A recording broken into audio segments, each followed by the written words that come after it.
오늘 우리에게 주시는 하나님의 말씀은 고린도 후서 9장 6절에서 8절까지 말씀입니다. 제가 봉독해 올리겠습니다. 이것이 곧 적게 심는 자는 적게 거두고 많이 심는 자는 많이 거둔다 하는 말이로다. 각각 그 마음에 정한 대로 할 것이요 인색함으로나 억지로 하지 말지니 하나님은 즐겨내는 자를 사랑하시느니라. 하나님이 능히 모든 은혜를 너희에게 넘치게 하시나니 이는 너희로 모든 일에 항상 모든 것이 넉넉하여 모든 착한 일을 넘치게 하게 하려 하심이라.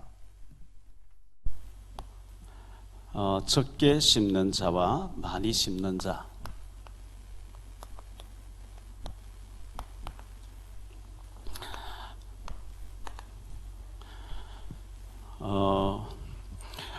에베소서 2장 10절에는 우리는 그가 만드신 바라 포이에마라고 하는 하나님 작품으로 만드셨다, 명품으로 만드셨다.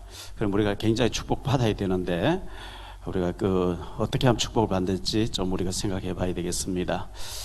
지난 12월 12일자와 또 13일자에 동아일보에 두 번 이런 기사가 났습니다. 90대 유모 쫓아내려던 전문직 아들과 소송으로 막은 아버지, 이런 기사가 나왔고요. 그 다음 날 또 이 기사가 나왔는데요. 나에게 유모는 30년간 친어머니, 아들이 내 뜻 이해해 주길, 이렇게 기사가 나왔는데 이 기사의 내용인즉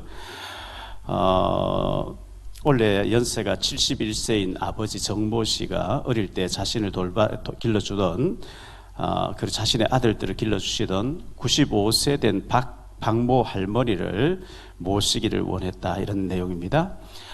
이 박모 할머니는 1960년에 자기 어머니 정씨 어머니가 여행 갔다가 우연히 만나진 계기에서 이 박 씨에게 작은 도움을 준 것이 인연이 돼서 서로 연락을 주고받고 했었는데, 정씨 어머니가 만성 폐 질환으로 고생하고 있을 때, 투병 생활할 때 이 박 씨 할머니가 와서 73년부터 정씨 집안에서 간병인 역할을 해주었다는 거예요. 그러다가 정씨 어머니는 이제 81년도에 돌아가셨고, 20대였던 이 정씨가 그때부터 이 아주머니가 집안에 엄마 역할 같이 하면서 간병인 돌봐주면서 아이들, 동생들을 다 이제 키워주고 이렇게 했었다고 그래요.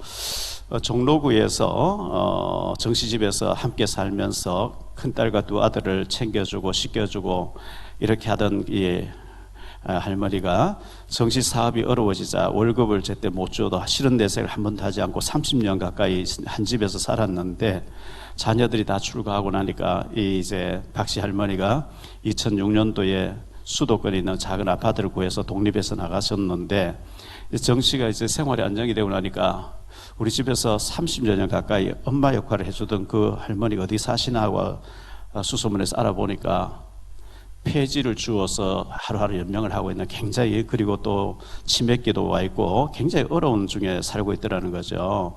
그래서 2013년부터 이제 집에 모시고 이렇게 살았는데, 성동구에 있는 작은 오피스텔 하나를 이제 구입해서 이 할머니 돌아가시고 나면 아들에게 그걸 자동적으로 주기 위해서 아들 이름으로 오피스텔을 구해가지고 그 할머니를 모시고 살도록 생활하도록 이렇게 만들어줬대요. 그런데 이 아들이 전문직으로 돈도 잘 벌고 돈 잘 살고 있는데 내 오피스텔을 불법으로 이분이 점령하고 있으니까 1,300만 원 밀린 세를 내고 빨리 비우라고 이렇게 소송이 들어갔대요.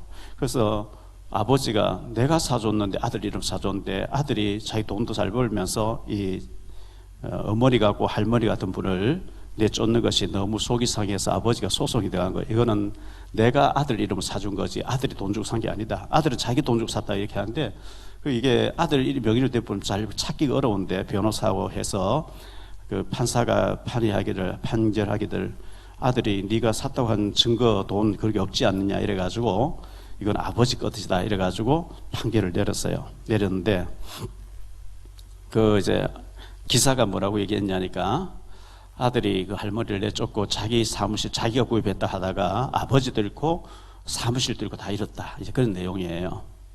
참 씁쓸한 내용이죠. 그런데 이제 아버지는 유모는 내게 어머니, 친어머니 같은 분이고 내 아들이 내 뜻을 이해해 주기를 바란다. 이렇게 하면서 기사 내용이 있습니다. 씁쓸하죠. 아들이 아버지가 전문직으로 이렇게 잘 살도록 해줬고 이 친어머니 같은 이 할머니 30년 동안 자기 집을 섬겨주던 사람 앞으로 그냥 돌아가실 때까지 그냥 그 계시라고 해준 거고 돌아가시면 자동으로 그 오피스텔은 아들 이름으로 해놨기 때문에 가게 했는데 그걸 빨리 빼앗으려고 내쫓으려고 하다가 아버지하고 인연도 끊어지고 그리고 오피스텔 다 잃게 됐다는 그런 내용입니다. 그리고 며칠 전에 교황이 동성애자들에게 축복하라고 하는 선언을 했습니다. 캐톨릭에서. 이거는 큰 잘못이죠. 성경에 이렇게 안 돼 있거든요. 동성애를 축복하면 안 되게 돼 있어요. 그래서 우리나라 감리교 어떤 젊은 목사가 동성애자를 찾아가 축복이 됐다 출교당하는 이런 일이 벌어졌는데 이건 안 될 일이고 캐톨릭에서 이렇게 잘못하고 있다는 걸 좀 말씀드리고 싶고요. 교황은 천주교에서는 무엇을 교황은 원죄가 없다 이렇게 얘기하기 때문에 한마디 해버리면 이게 성경같이 그들은 캐톨릭이 따르게 된단 말이죠. 100년 전에 조선시대에 굉장히 사회가 혼란했어요. 서로 막 내분이 극심하고 혼란한 가운데 일본에게 우리가 먹혔거든요. 얼마 전에 이스라엘 전쟁 터지기 전에 네타냐후 물러나라고 이스라엘 사람 전부 거리로 나와가지고 혼돈하고 혼란한 가운데 하마스가 침범해 들어왔거든요. 지금 우리 대한민국이 동서로 갈라져 있어요. 내 편이면은 틀린 것도 맞다. 네 편이면은 맞는 것도 틀렸다. 이래가지고 막 서로 싸우고 있는 거예요, 지금 현재. 그래서 동서로 갈라져 있죠. 남북으로 갈라져 있죠. 이념, 이즘이라고 하는 이걸 가지고 서로 물고 뜨고 싸우는데 잘 사는 선진국은요. 당이 달라도 국익 앞에는 하나가 딱 돼버리거든요. 그래야 되거든요. 근데 국익이고 뭐가 없어요. 서로 잘못됐다고 하고 막 싸우고 있어요.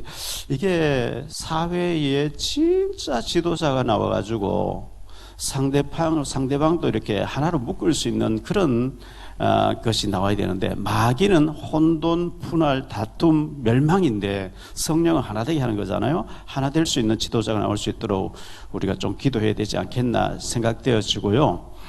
지금 인구 절벽의 보통 문제가 아니죠. 북한의 군대는 110만 명이라고 하는데 우리는 지금 40만이 안 되고 이제 몇 년쯤 하면 35만, 30만으로 군인들이 이렇게 줄어든다는 거예요. 교육시키기 어렵다. 결혼도 안 하고 10명 중에 20대 10명 중에 3명만 결혼하겠다 할 정도로 지금 현재 이런 상황에 점점 빠져드는데 그럼 이런 때에 교회는 어떻게 되느냐? 교회가 대안이 돼야 되거든요. 교회가 대안이 되어서 교회 시스템이 이제 대안학교 할 만큼 금토일 시대는 물론이고 돌봄 교실은 물론이고 아이를 많이 낳아도 작은 비용으로 교회에서 애들을 키워줄 수 있는 시스템으로 가서 교회에서 미국하고 학교에 조인해가지고 국제학교로 갈 수 있는 그런 시스템으로 앞으로 발전해 나가야 희망이 되는 것이고 그래서 사회에서 애를 낳지 않는다고 해서 우리 예수 믿는 사람 똑같이 그런 전철을 밟으면 안 되는 것이고 사회와 달라지는 길로 가야 돼요. 왜냐하면 우리는 하나님의 작품이고 명품으로 살아야 되기 때문에 세상 풍조를 따르면 안 되는 거거든요. 그러면 초대교회는 어떠했느냐? 사도행전 5장 42절에 보니까 그들이 날마다 전략을 폈어요. 프리메이션들은 날마다 저녁마다 모입니다.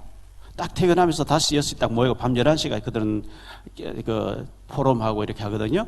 날마다 집에 있든지 성전에 있든지 예수는 그리스도라고 가르치기와 전도하기를 그치하지 아니했다.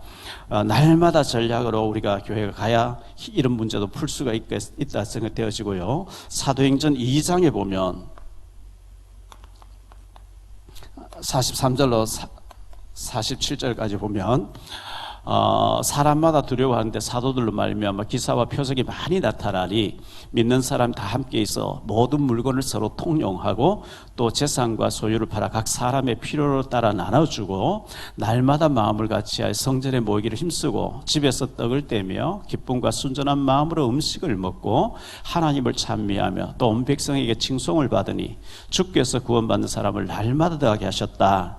초대교회는 집도 팔고 밭도 팔고 전부 팔아서 10의 10조를 다 드려버렸다는 거예요. 그런 식으로 해서 복음이 로마까지 들어가도록 했는데 예원교회가 이제 얼마 전에 헌당식도 했죠. 건축한다 돈을 많이 헌금해서 이렇게 하고 마지막 부채를 우리가 다 해결하자 해서 애들 통장까지 다 깨면서 전부 하나가 돼가지고 이렇게 해서 부채 해결되고 헌당식하고 그때 제가 가기도 하고 이랬었는데 우리 교회가 좀 갱신을 해야 돼요. 뭐 교회에 어렵든 말든 뭐 건축에 하든 말든 나는 그냥 내 삶을 살겠다. 그래 되면 글쎄요, 하나님 앞에 어떻게 될지 모르겠어요. 그래서 오늘은 제가 이제 고민을 하면서 한 해가 다 가게 됐는데 왜 성도들이 가난할까?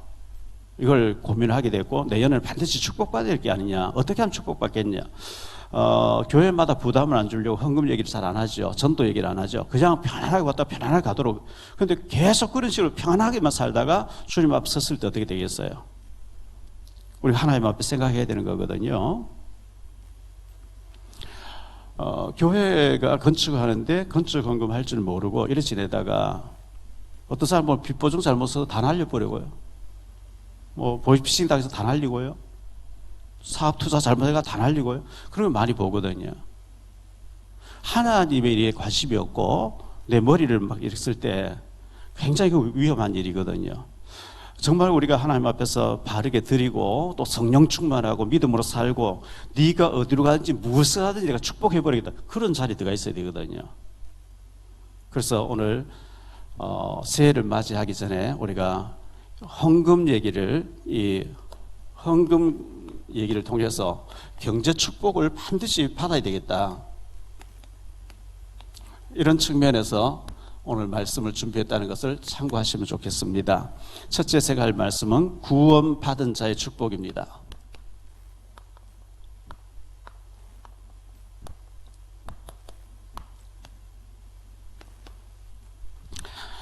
구원은 하나님의 선물이죠. 이 구원이라는 것은 우리 노력으로 되는 게 아니고 하나님의 선물인데요. 에베소서 2장 8절에 보니까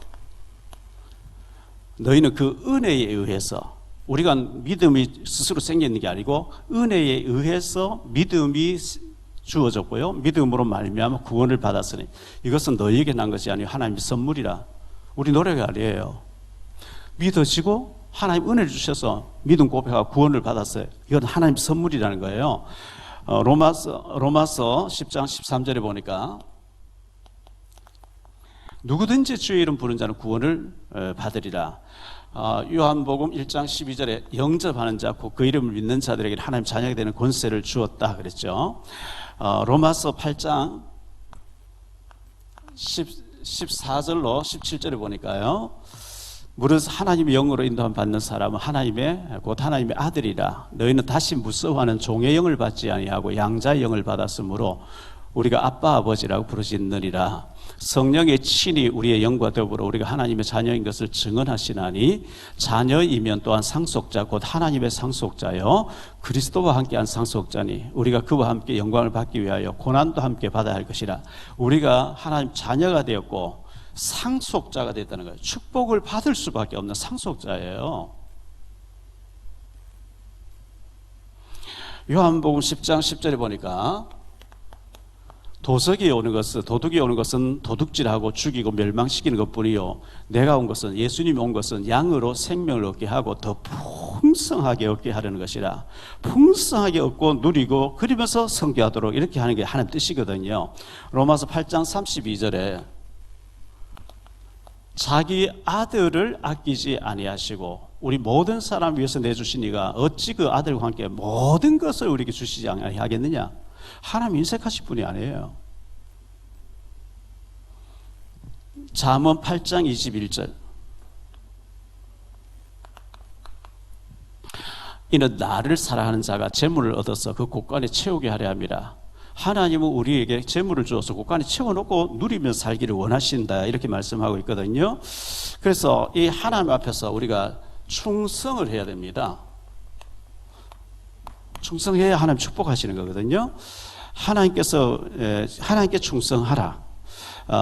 로마서 12장 11절인데요. 부지런하여 게으르지 말고 열심을 품고 주를 섬기라. 하나님이 이렇게 게을리하면 안 돼요. 예레미야 48장 10절에 보면 여호와 이를 태만한 저주를 받을 것이라 그랬어요. 태만하면 안 돼요.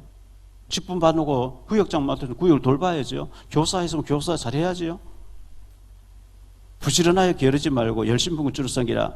마태복음 25장 21절 23절에 보면 그 주인이 이르되 잘하였도다 착하고 충성된 종아, 네가 적은 일에 충성하였으며 내가 많은 것을 내게 맡기리니 내 주인의 즐거움이 참여할지어다. 그런데 26절에 보면 악하고 게으른 종아, 이 종을 내쫓아라, 이렇게 말씀하고 있는 거거든요. 악하고 게으른 종이 되면 안 되고요. 30절에 보면 이 무익한 종을 바깥 어두운 데 내쫓으라. 거기서 슬피 울며 이를 갈며 있으라. 맡아놓고 충성하지 않아서 악한 종으로 내쫓기는 당해서 밖에서 이를 가는 사람 되면 안 된단 말이죠. 계시록 2장 10절에 너는 장차 받을 고난을 두려워하지 말라. 볼지어다 마귀가 장차 너희 가운데서 몇 사람을 옥에 던져 시험을 받게 하리니 너희가 10일 동안 환난을 받으리라. 네가 죽도록 충성하라. 그리하면 생명의 관을, 전에 성경에 생명의 면류관을, 이 생명의 관을 주리라. 이것은 축복을 주리라, 이 얘기거든요. 고린도전서 4장 1절 2절입니다. 사람이 마땅히 우리를 그리스도의 일꾼이요 하나님 비밀을 맡은 자로 여길지어다. 그리고 맡은 자들에게 구할 것은 충성이라 그랬어요. 충성하셔야 돼요. 여러분이 어떤 부서를 맡았든지 거기에서 충성하세요. 왜? 적은 일에 충성해야 큰 일을 하나님 축복한다 그랬거든요. 히브리서 10장 25절. 모이기를 피하는 어떤 사람들의 습관과 같이 하지 말고 오직 권하여 그날이 가까운 볼수록 더욱 그리하자. 마지막 때 되면 모이기를 싫어한다는 거예요. 뭐든지 하는 거 싫어해요. 그러면 안 된다는 거예요. 히브리서 11장 6절에 믿음이 없이는 하나님 기쁘시게 하지 못하나니 하나님께 나아가는 자는 반드시 그가 계신 것과 또한 그가 자기를 찾는 자들에게 상 주시는 이심을, 축복하시는 이심을 믿어야 할지리라. 축복이 있어요. 그 천국 가서 뭐 상급, 그건 물론이고 이 땅에서 축복받게 돼 있어요. 이 땅에서 축복이 안 된다는 거 우리가 좀 점검을 해봐요. 어디에서 내 고장 나 있는지, 어디서 막혀 있는지 우리가 돌아봐야 되잖아요. 먼저 구할 것이 있어요. 마태복음 6장 25절로 34절인데요. 그러므로 내가 너희에게 이르노니 목숨을 위하여 무엇을 먹을까 무엇을 마실까 몸을 위하여 무엇을 입을까 염려하지 말라. 목숨이 음식보다 중하지 아니하며 몸이 의복보다 중하지 아니하냐. 공중의 새를 보라. 심지도 않고 거두지도 않고 창고에 모아 들이지도 아니하되 너희 하늘 아버지께서 기르시나니 너희는 이것들보다 귀하지 아니하냐. 너희 중에 누가 염려함으로 그 키를 한 자라도 더 할 수 있겠느냐. 너희가 어찌 의복을 위하여 염려하느냐. 들의 백합화가 어떻게 자라는가 생각하여 보라. 수고도 아니하고 길쌈도 아니하느니라. 그러나 내가 너희에게 말하노니 솔로몬의 모든 영광으로도 입은 것이 이 꽃 하나만 갖지 못하였느니라. 오늘 있다가 내일 아궁이에 던져지는 들풀도 하나님이 이렇게 입히시거든. 하물며 너희일까 보냐 믿음이 작은 자들아. 그러므로 염려하여 이르기를 무엇을 먹을까 무엇을 마실까 무엇을 입을까 하지 말라. 이는 다 이방인들이 구하는 것이라. 너희 하늘 아버지께서 이 모든 것이 너희에게 있어야 할 줄을 아시느니라. 그런즉 너희는 먼저 그의 나라와 그의 의를 구하라. 그리하면 이 모든 것을 너희에게 더하시리라. 그러므로 내일 일을 위하여 염려하지 말라. 내일 일은 내일이 염려할 것이요 한 날의 괴로움 그날로 족하니라. 이 말씀은 우리 예수님이 하신 말씀이고 하나님 하신 말씀이잖아요. 너 필요한 거 다 알아. 내가 다 채워줘. 이방인처럼 그렇게 염려하지 마. 먼저 해야 될 것, 하나님 나라를 위해서 하나님 나라에 지금 시간표에 어떤 일이 있는지 그걸 구하라는 거거든요. 이사야 60장에 보니까 일어나 빛을 발하라 그러죠. 그리하면 17절, 18절, 19절, 18절, 19절, 20절에 보니까 다시는 그랬어요. 너희 다시는 눈물이 없게 하고 한숨이 없게 하고 얼음이 없게 하겠고 다시는 그러면서 22절에 보니까 작은 자가 1000명을 이루겠고 약한 자가 강국을 이루게 하겠다. 네게 이미 빛이 와 있지 않냐? 그 빛을 발하라는 거예요. 이 빛이 누구냐? 요한복음 1장에 보면 예수님이라 그랬어요. 예수님 복음 위해서 복음 드리는 일에 하나 쓰임 받으라는 거죠. 꼭 하셔야 돼요. 두 번째로 생각할 말씀은 적게 심는 자와 많이 심는 자가 있다는 겁니다.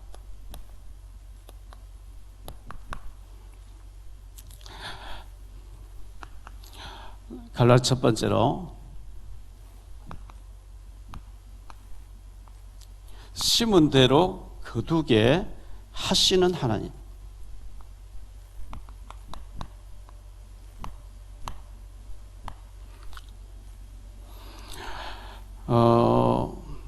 오늘 말씀 6절에 보면요.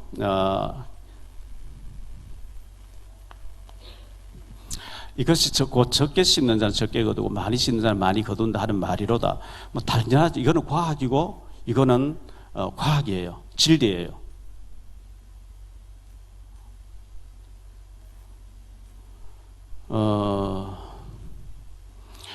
늦가을에 농부가 밭을 갈아가지고 보리 씨앗을 심고 밀을 심고 마늘을 심고 양파 같은 걸 늦가을에 심어야 돼요. 그 겨울 지나고 봄에 이제 자라가지고 5월달 되면 수확하게 되는 거거든요.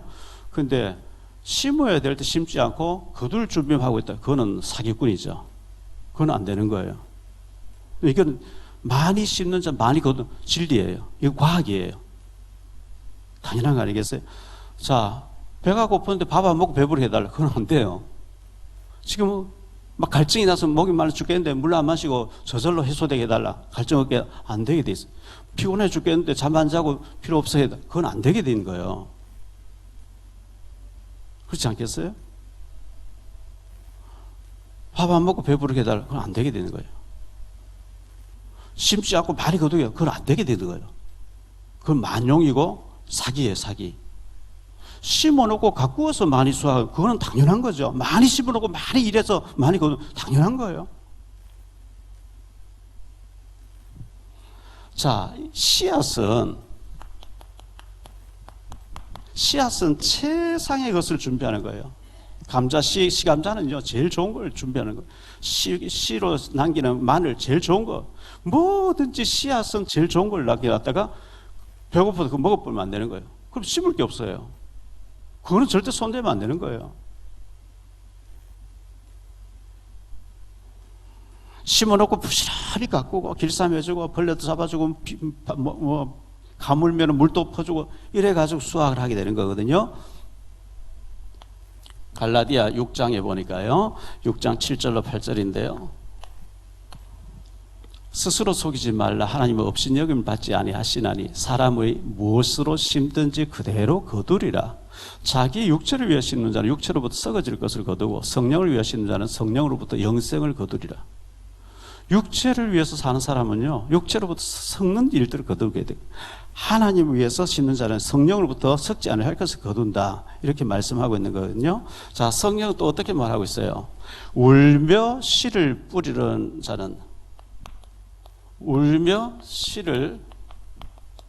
자는 기쁨으로 거두게 된다 그랬어요.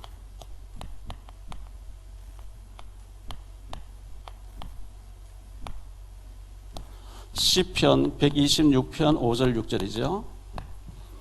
눈물을 흘리며 씨를 뿌리는 자는 기쁨으로 거두리로다. 울며 씨를 뿌리러 나가는 자는 반드시 기쁨으로 그 곡식단을 가지고 돌아오리라. 울며 이 말은 뿌리는 고생을 해야 된다는 거예요. 땀 흘려야죠. 가꾸어야죠. 더위에 땀 흘려야죠. 잠언 10장 4절. 손을 게을르게 놀리는 자는 가난하게 되고 손이 부지런한 자는 부하게 되느니라. 당연한 말씀 아니겠어요? 잠언 6장 9절 11절이에요. 게으른 자여 네가 어느 때까지 누워 있겠느냐, 내가 어느 때에 잠이 깨어 일어나겠느냐. 좀 더 자자, 좀 더 졸자, 손을 모으고 좀 더 누워 있자 하면 내 빈궁이 강도같이 오며 내 곰핍이 군사같이 이르게 된다. 당연한 얘기죠. 남은 새벽에 일어나서 부지런히 일하는데 밤새도록 게임하다가 해가 질 때 일어나가지고 어슬렁어슬렁, 가난하게 돼 있어요. 그는. 잠언 13장 4절이에요. 게으른 자는 마음으로 원하여도 얻지 못하나 부지런한 자의 마음은 풍족함을 얻느니라. 잠언 12장 24절. 부지런한 자의 손은 사람을 다스리게 되어도 게으른 자는 불입을 받느니라. 탈북자 중에 보니까요, 공장에 들어가서 힘든 일을 막 땀 흘려서 하면서 막 때로는 다치고 병원에 입원하면서도 열심히 회사를 위해서 일하니까 막 승진하는 거예요. 다른 애들 왔다가 한 달도 못 있고 다 가버리는데, 그래가지고 기술자가 돼가지고 임대주공이 아니라 송도에 아파트를 사가지고요, 제네시스를 끌고 다니면서 얼마나 멋있게 사는지 몰라요. 아예 탈북자 만나지도 않아요. 그 똑같은 나와가지고 똑같이 나와 똑같은 일 하다가 나가버리고 노숙자 되는 애가 돈 빌어 만나주지도 않는 거죠. 열심히 하니까 너무 엘리트처럼 사는 거예요. 똑같은 환경에 넘어와서 똑같이 일하고 똑같이 하는데 열심히 하는 사람과 완전 폐인처럼 되는, 그런 누구 탓할 수 없어요.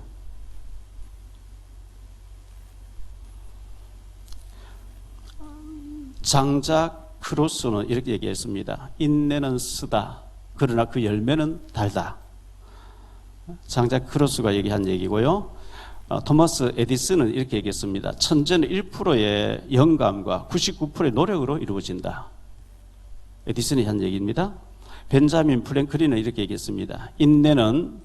인내를 지닐 수 있는 사람은 그가 바라는 것은 무엇이든지 손에 넣을 수 있느니라. 이렇게 얘기했습니다. 우리에게는 천국 은혜가 있음을 알아야 됩니다.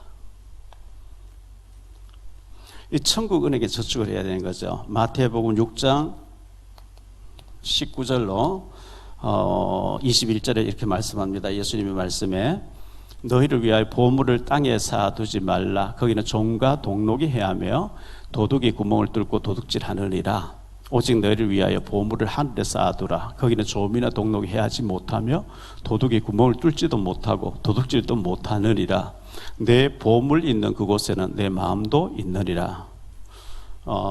교회를 위해서 집을 팔고 적금을 깨고 헌신한 사람이 교회를 바라보는 거하고 전혀 교회에 헌금할 줄 모르는 사람 교회 보면 관심이 달라요. 다르겠죠. 영락교회 한경진 목사님 북한에서 내려왔어요. 영락교회를 지어야 되겠다 하면서 이제 공사를 비공식을 하는데 그런 얘기를 했죠. 열 동안 먹을 수 있는 양식만 남겨놓고 다 드릴 수 있는 사람만 기공식 예배에 나와라. 30몇 명이 나왔다 그러죠. 30년 지나고 보니까 그때 집을 팔아서 다 냈던 사람이 우리나라 300대 재벌 안에 다 들어가 있더라는 거예요. 하나님은 살아계세요. 많은 사람들이 하나님의 능력을 안 믿으니까 그냥 헌금하는 것은 없어지는 것을 낭비한 걸로 생각하니까 절대 아까워서 못하는 거죠. 헌금의 종류가 있습니다.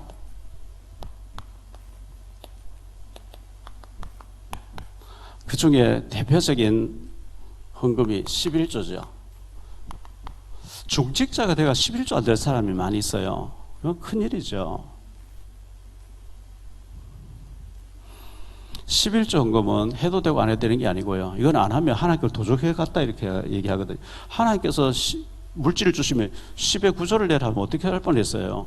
얼마나 힘들겠어요. 10의 5조를 내라 얼마나 힘들겠어요. 그 10개 중에 하나를 교회를 위해서, 목회자를 위해서 바쳐라 이래야 되거든요. 하나님 11조 얘기 안 해서 우리는 하나님 주신 줄 몰라 불어요. 이거 다 내가 노력해서 내가 했다 이렇게 생각하거든. 주의를 지켜라, 안식일을 지켜라 이 말이 없으면 우리가 안식일 하나님 찾는 날이 없으면 하나님하고 멀어져, 하나님 몰라요. 하나님이 다 하나님께 주셔갖고 하나님께 있는데 이걸 알게 하기 위한 것이 11조거든요. 말라기서 3장 8절로 11절의 말씀을 보죠. 사람이 어찌 하나님의 것을 도둑질하겠느냐. 그러나 너희는 나의 것을 도둑질하고도 말하기를 우리가 어떻게 주의 것을 도둑질하였나이까 하는도다. 이는 곧 11조와 봉헌물이라. 너희 곧 온 나라가 나의 것을 도둑질하였으므로 너희가 저주를 받았느니라. 만군의 여호와가 이르노라. 너희의 온전한 11조를 창고에 들여 나의 집에 양식이 있게 하고 그것으로 나를 시험하여 내가 하늘 문을 열고 너희에게 복을 쌓을 곳이 없도록 붙지 아니하나 보라. 만군의 여호와 이르노라. 내가 너희를 위하여 메뚜기를 금하여 너희 토지 소산을 먹여 없애지 못하게 하며 너희 밭에 포도나무 열매가 기한절에 떨어지지 않게 하리니. 이걸 11절 할 줄 모르면 기한절에 다 떨어져 버려요. 태풍이 몰아쳐 버려요. 메뚜기가 한재가 와요. 그래서 내 노력으로 되는 게 절대 아니고 이거 11조를 구별할 줄 모르면 하나님께서 도둑질 해갔다. 어떤 사람 얘기합니다. 예수님 오심으로 구약의 율법이 다 성취됐기 때문에 신약에는 11조 안 해도 되잖아요. 잘못 알고 있는 거죠. 왜냐하면은 이 11조는 율법 때문에 율법 때에 주어진 것이 아니고 그 이전부터 있었기 때문에 그런 거예요. 창세기 14장 20절에 모세 때 율법을 주어졌는데 창세기 14장 20절 아브라함 때죠. 너희 대적을 내 손에 붙이신 지극히 높으신 하나님을 찬송할지로다 하며 아브라함이 그 얻은 것에서 10분의 1을 멜기세덱에게 주었더라. 이 아브라함보다 500년 후에 모세가 나타나서 11조 얘기하거든요. 근데 그 전부터 있었다는 얘기죠. 창세기 28장 22절 내가 기둥으로 세운 이 돌이 하나님의 집이 될 것이요 하나님께서 내게 주신 모든 것에서 10분의 1을 내가 반드시 하나님께 드리겠다. 야곱도 11조를 서원하는 장면을 보여주고 있어요. 마태복음 23장 23절에 보니까요. 화 있을진저 외식하는 서기관들과 바리새인들이여 너희가 박하와 회향과 근처의 11조는 들이되 율법에 더 중한 바 정의와 긍휼과 믿음은 버렸도다. 그러나 이것도 행하고 저것도 버리지 말아야 할지니라. 이렇게 말씀했어요.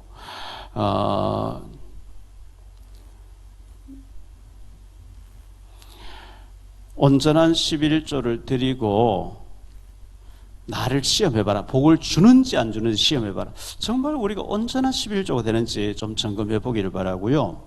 그리고 성경에서는 성전 건축에 대해서는 어떻게 말씀하고 있는지 알아야 되겠죠. 역대상 29장에 보면요.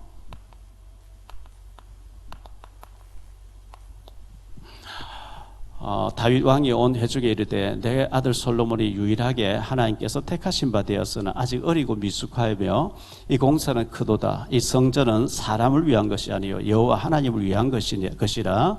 내가 이미 내 하나님의 성전을 위하여 힘을 다해 준비하였나니 곧 기구를 만들 금과 은과 녹과 철과 나무와 만호와 가공할 금은 보석과 채석과 다른 모든 보석과 옥돌이 매우 많으며 성전을 위하여 준비한 이 모든 것 외에도 내 마음이 내 하나님의 성전을 사모함으로 내가 사유한 금, 은으로 내 하나님의 성전을 위하여 들었노니 곧 오빌의 금 3,000달란트와 수는 7,000달란트라 모든 성전벽에 입히며 금은 그릇을 만들며 장인의 손으로 한 모든 일에 쓰게 하였노니 오늘 누가 즐거이 손에 채워 여호와께 드리겠느냐 하는지라. 이에 모든 가문의 지도자들과 이스라엘 모든 지파의 지도자들과 천부장과 백부장과 왕의 사무관 다 즐거이 드리되 하나님의 성전 공사를 위하여 그 5,000달란트와 그 만 다릭은 은 10,000달란트와 놋 18,000달란트라 철 10만 달란트를 드리고 보석을 가진 모든 사람은 게르손 사람 여이엘의 손에 맡겨 여호와의 성전 곳간에 드렸더라. 백성들은 자원하여 드렸으므로 기뻐하였으니 곧 그들이 성심으로 여호와께 자원하여 드렸으므로 다윗 왕도 심히 기뻐하니라. 다윗이 온 회중 앞에서 여호와를 송축하여 이르되 우리 조상 이스라엘의 하나님 여호와여 주는 영원부터 영원까지 송축을 받으시옵소서. 여호와여 위대하심과 권능과 영광과 승리와 위엄이 다 주께 속하여 사오니 천지에 있는 것이 다 주의 것이로소이다. 여호와여 주권도 주께 속하여 사오니 주는 높으사 만물의 머리이심이니이다. 부와 기가 주께로 말미암고 또 주는 만물의 주제가 되사 손의 권세와 능력이 있사오니 모든 사람을 크게 하심과 강하게 하심이 주의 손에 있나이다. 우리 하나님이여 이제 우리가 주께 감사하오며 주의 영화로운 이름을 찬양하나이다.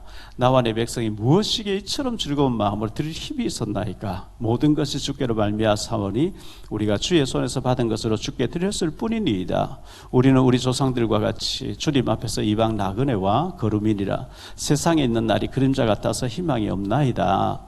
우리 하나님 여호와여 우리가 주의 거룩한 이름을 위하여 성전을 건축하려고 미리 저축한 이 모든 물건이 다 주의 손에서 왔사오니 다 주의 것이니이다.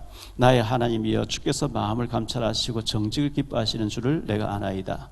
내가 정직한 마음으로 이 모든 것을 즐거이 들여사오며 이제 내가 또 여기 있는 주의 백성에게 주께 자원하여 드리는 것을 보니 심히 기쁘도소이다. 이 다윗이 성전 준비할 때 전부를 드렸다 그랬어요. 기쁜 마음으로. 제가 생각할 때는 성전 건축, 이거는 사람 위한 것이 아니고 하나님 위한 것이라 재산의 11조 정도는 드려야 돼요. 믿음 없으면 못하겠죠. 믿음 있으면 하나님은 거지가 아니고 하나님은 돈이 필요한 분이 아니죠. 세상 전부 하나일 거예요. 하나님 돈 필요하면요, 재벌 몇 사람 주물럭거리면 끝나는 거죠. 자, 우상 숭배하는 사람 있잖아요. 우상 숭배하는 사람들은 막 굿하면서요 신을 얼르고 달랩니다. 신이시여 신이시여 복주세요 복주세요 막 얼르고 달려서 딱 이용해서 소원만 성취하면 끝이에요. 우리 하나님은 막 얼르고 달려서 속아주는 분이 아니에요. 우리 야망 동기를 채워주는 분이 아니에요. 하나님 우리 생각을 꿰뚫어 보시는 분이기 때문에 그런데 감동받는 분이 아니거든요. 중심을 보신다 그랬거든요. 학개서 1장 4절로 11절입니다. 이 성전이 황폐하였거늘 너희가 이때 판벽한 집에서 거주하는 것이 옳으냐? 그러므로 이제 만군의 여호와 이같이 말하노니 너희는 너희의 행위를 살필지리라.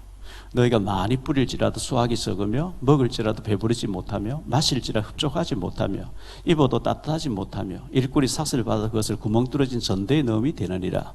만군의 여호와가 말하노니 너희는 자기의 행위를 살필지니라. 너희는 산에 올라가서 나무를 가져다가 성전을 건축하라. 그리하면 내가 그것으로 말미암아 기뻐하고 또 영광을 얻으리라. 여호와가 말하였느니라. 너희가 많은 것을 바랐으나 도리어 적었고 너희가 그것을 집으로 가져가서 내가 풀어버렸느니라. 만군의 여호와가 말하노라. 이것이 무슨 까닭이냐? 내 집은 황무하였으되 너희는 각각 자기의 집을 짓기 위하여 빨랐음이라. 그러므로 너희로 말미암아 하늘은 이슬을 그쳤고 땅은 산물을 그쳤으며 내가 이 땅과 산과 곡물과 새 포도주와 기름과 땅의 모든 소산과 사람과 가축과 소리로 수고하는 모든 일에 한죄를 들게 하였느니라. 보세요. 하나님이 축복 안 하시면 풀어버리면 다 날아간다는 거예요. 학개서 2장 6절로 9절입니다.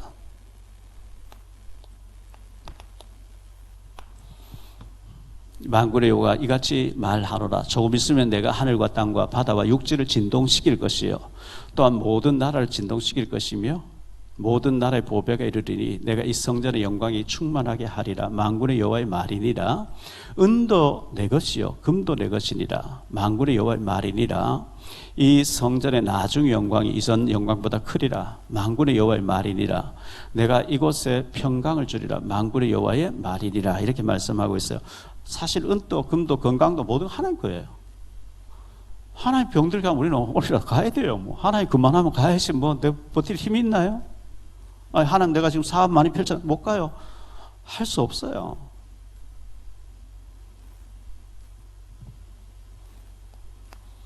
선교 헌금과 기타 헌금이 있어요. 우리가 선교지에 나가지 못해서 선교사님을 보내놓고 후원을 하는 거죠. 기도로 물질로 후원하는 거. 이건 반드시 해야 돼요. 안 하면은 우리 후손들이 망해요. 그래서 유대인들의 세계 경제를 다 장악한 유대인들 있잖아요. 이 유대인들은 어떤 헌금관을 가지고 있냐, 경제관을 가지고 있냐. 유대인들은 30%는 헌금합니다. 30%는 저축합니다. 40% 가지고 생활합니다. 그런데 그들은 세계 경제 다 장악했습니다. 참고해야 됩니다. 하나님이 축복하실 수밖에 없는 씨앗을 심어야 되는 거죠. 말씀을 결론 짓습니다. 우리가 제일 좋은 것으로 하나님께 드려야 됩니다. 10개 중에 하나를 10개 중에 하나 끝에 걸 하나 드리는 게 아니고 10개 중에 첫 번째 걸 드리는 거예요. 뭐든 제일 좋은 걸 드리는 거예요. 제일 좋은 시간을 하나님께 드리고요. 뭐든지 제일 좋은 거. 하나님께 예배하러 올 때 제일 좋은 옷을 입고. 우리의 중심이 제일 좋은 것을 먼저 하나님께 이런 중심이 돼 있어야 되고요. 우리가 드리면 하나님께서 받으시고 그리고 축복하신다고 말씀하고 있어요. 하나님 받으시면 축복하시겠다고 말씀했어요.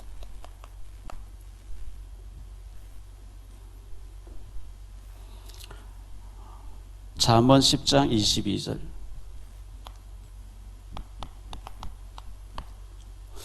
여호와께서 주시는 복은 사람을 부하게 하시고 근심을 겸하여 주지 아니하시느니라 그랬어요. 잠언 22장 4절이에요. 겸손과 여호와를 경외함의 보상은 재물과 영광과 생명이라. 재물이 죄악 같으면 주님께서 이런 얘기 안 하죠. 겸손하고 여호와를 경외했던 보상이 재물을 주겠다는 거예요.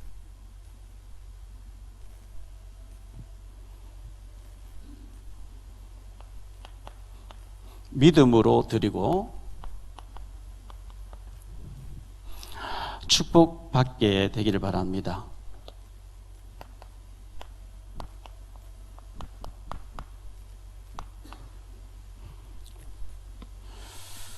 왜냐하면 오늘 말씀에 적게 심는 자는 적게 거두고 많이 심는 자는 많이 거둔다.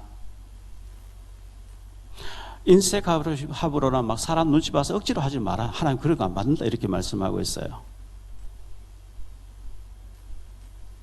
정말 우리가 하나님 앞에서 헌신하고 하나님께 충성해서 뭐 경제가 있어요. 우리가 뭐 렘넌트를 위해서 일하지요. 선교도 하지요. 새해에는 우리의 경제, 분명히 예수 믿고 난 충성하는데 경제가 안 온다. 내 헌금관이 바로 된 점검을 해보셔야 돼요. 하나님 절대 거짓말하는 분이 아니거든요. 열심히 돈 벌어서 저축을 자꾸 하면 부유한 삶이 보장되는 것처럼 우리가 하나님 앞에 믿음으로 헌신한 것은 반드시 하나님이 축복하실 줄 믿습니다. 기도합니다. 주님 감사합니다. 우리가 구원받았고 복음도 알고 정말 믿음으로 살려고 하는데 우리가 경제관이 잘못되어 있고 헌금관이 잘못되어 있으면 우리가 축복받기 어렵습니다. 구멍 뚫어진 전대에 넣음이 다 새버린 것처럼 우리가 드리는 헌금이 하나님 기쁘시게 하고 또 하나님 앞에 하나님 나라 일에 우리가 헌신함으로 후손들까지 복을 받는 역사가 일어날 수 있도록 은혜 베풀어 주옵소서. 주 예수 그리스도 이름으로 축복하며 기도하옵나이다.